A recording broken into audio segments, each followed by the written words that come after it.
নমস্কার, কেমন আছেন সবাই? হেমাজ ওয়ার্ল্ডে আপনাদের সবাইকে অনেক স্বাগত জানাই। ভিডিওটি বানিয়েছিলাম প্রায় 2 সপ্তাহ মতো আগে, তবে সময়ের অভাবে ভিডিওটি আর কিছুতে এডিট করা হচ্ছিল না। তো আজকে যেহেতু আমার ছুটি, ভাবলাম যাক আজকে ভিডিওটা এডিট করেই ফেলি। তো আজকে আমি আপনাদের আমার স্কুলটা একটু ঘুরে দেখাবো। আর আজকে আমার গলার অবস্থা বেশ অনেকটাই খারাপ, বেশ ঠান্ডা লেগে আছে, যার জন্য কথা বলতে বেশ খানিকটা অসুবিধা হচ্ছে। তো প্লিজ আপনারা একটু মানিয়ে নেবেন। তো স্কুল হলো আমাদের জীবনের এমন একটি জায়গা যেখানে আমরা জীবনের সবথেকে সুন্দর সময়টা কাটিয়ে এসেছি, যেখানে জড়িয়ে আছে আমাদের জীবনের বহু সুন্দর সুন্দর স্মৃতি। তবে সেগুলো তখন হয়তো বুঝিনি, এখন বেশ বুঝতে পারি। তো চলুন দেখি, বেশি কথা না বলে আপনাদের সঙ্গে আমার এই ক্লাসরুমটা প্রথমে একটু ঘুরিয়ে দেখাই। এটা হলো সম্ভবত 5-এর ক্লাস।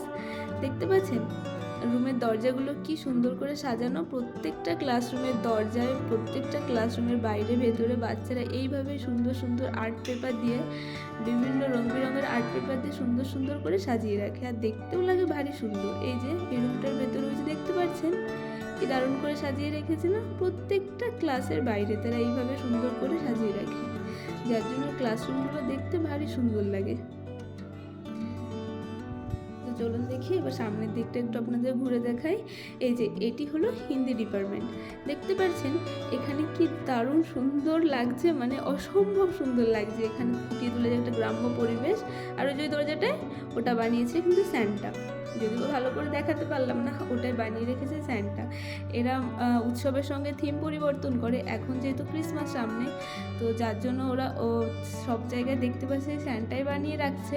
আর দুর্গাপুজোর সময় দেখতেও আবার প্রত্যেকটা বোর্ডের সামনে থাকতো দুর্গা ঠাকুরের ফটো, দেখতেও লাগতো ভারী সুন্দর। এই যে দেখুন এই ক্লাসরুমের মধ্যেটা, এটা ঠিক কোন ক্লাস আমার মনে নেই, তবে এটার মতো খানিকটা সুন্দর করে সাজানো আছে। অন্য রুমগুলোর মতো অত সুন্দর না থাকলেও বেশ ভালোই সাজানো আছে। আর এই যে এই রুমের সামনে এই বোর্ডটা দেখুন, এই বোর্ডে যে কি লেখা আছে আমি তো কিছুই বুঝতে পারছি না, তবে সুন্দর করে বেশ আমাদের ম্যাপ বানিয়ে গেরুয়া রং, সাদা রং, সবুজ রং দিয়ে সুন্দর করে বানানো আছে, দেখতে বেশ ভালো লাগছে।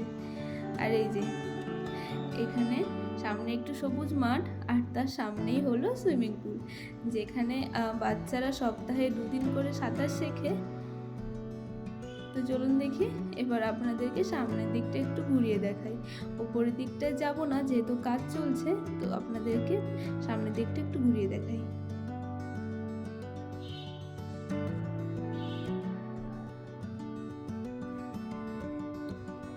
এই যে এটি হলো চেয়ারম্যানের রুম। তো এর সামনে সুন্দর করে বিভিন্ন ধরনের ফুলের গাছ দিয়ে সাজানো থাকে, দেখতেও লাগে অসম্ভব সুন্দর।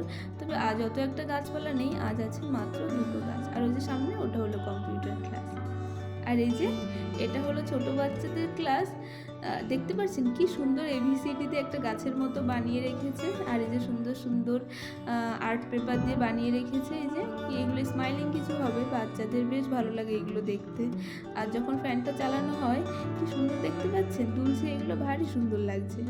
আর ওই যে সুন্দর সুন্দর করে এখানে প্রত্যেকটা বেঞ্চ সাজানো আছে, বেশ ডিসিপ্লিন মেনটেন করে এরা। প্রত্যেকটা রুমে তারা এভাবে পরিষ্কার পরিচ্ছন্ন করে সুন্দরভাবে সাজিয়ে গুছিয়ে রাখে। আর এই যে এই বোর্ডটা, এখানে হয়তো কোনো ফাংশন হয়েছিল, আমি ঠিক জানি না, তো সেই ছবিগুলো এখানে বসানো আছে স্মৃতি হিসাবে, বেশ সুন্দর লাগছে দেখতে।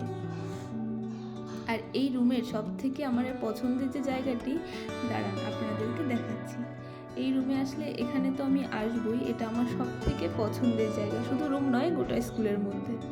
এই যে এই রুমের বাইরেটা দেখতে পাচ্ছেন, এই গাছটা অসম্ভব পরিমাণে তেঁতুল ধরে আছে। কি পরিমাণে তেঁতুল হয়েছে দেখতে পাচ্ছেন, গাছ ভর্তি তেঁতুল। কিন্তু দুঃখের বিষয় হলো এখানকার ছেলেমেয়েরা হয়তো কখনো ঘুরেও থাকে না, কেউ কখনো একটা তেঁতুলেও হাত দেয় না, কি জানি বাবা কেমন মন এদের।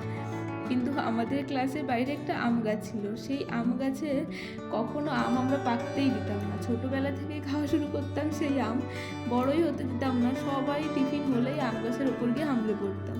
তবে এদের দেখি কেমন মন জানি না, কোনো সময় এত তেঁতুল একটুরা ঘুরেও দেখে না, এটাই একটা দুঃখের বিষয়।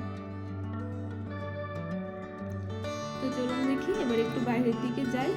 বেশ সন্ধ্যা হয়ে আসছে এখন, একটু পরেই অন্ধকার হয়ে যাবে। আর বেশি দেরি করব না, এবার আমি বাড়ির পথে রওনা দেবো। তো ভিডিওটা আর বেশি বড় করব না। ভিডিওটি কেমন লাগলো একটি কমেন্ট করে জানাবেন। ভিডিওটি ভালো লাগলে একটি লাইক শেয়ার করবেন, সঙ্গে আমার চ্যানেলটিকে সাবস্ক্রাইব করবেন। দেখা হবে নতুন একটি